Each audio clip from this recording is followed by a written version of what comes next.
friends good afternoon কি খবৰ আপোনালোকৰ এয়া মই দুপৰীয়া সাঁজৰ কাৰণে ভাত বনাব আহিলোঁ এয়া ভাত হ'বই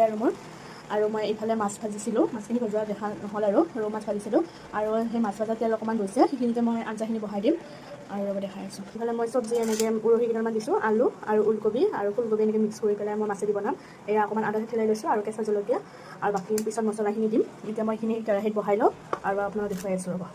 এইফালে মই সোমবাৰৰ তিতা জিৰা আৰু অকণমান পাঁচফোৰণ আৰু এটা তেজপাত দি দিলোঁ আৰু এতিয়া মই চব্জিখিনি বহাই দি আছোঁ চব্জিখিনি বহাই দিলোঁ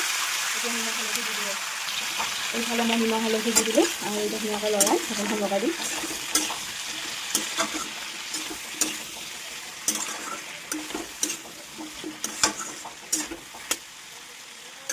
এইফালে মই ধুনীয়াকৈ ঢাকনখন লগাই দিলোঁ চব্জিখিনি ধুনীয়াকৈ ভাজি আছোঁ ধুনীয়াকৈ ভাজা হৈ গ'ল ইয়াত মই অকণমান জিৰাৰ গুড়া দি দিম এতিয়া চব্জিখিনি মই ভাজিটো ধুনীয়াকৈ সিজাই লওঁ এতিয়া ইফালে গৰম পানী কৰি থৈ দিছোঁ পানীখিনি ইয়াতে চব্জি দি দিম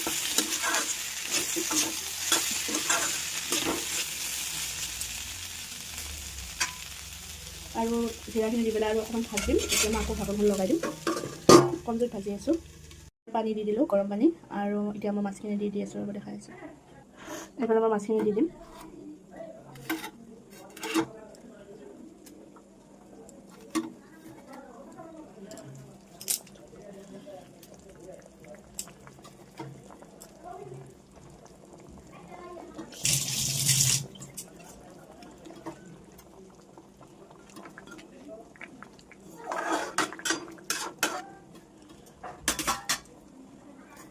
এইফালে মোৰ চব্জি ৰেডি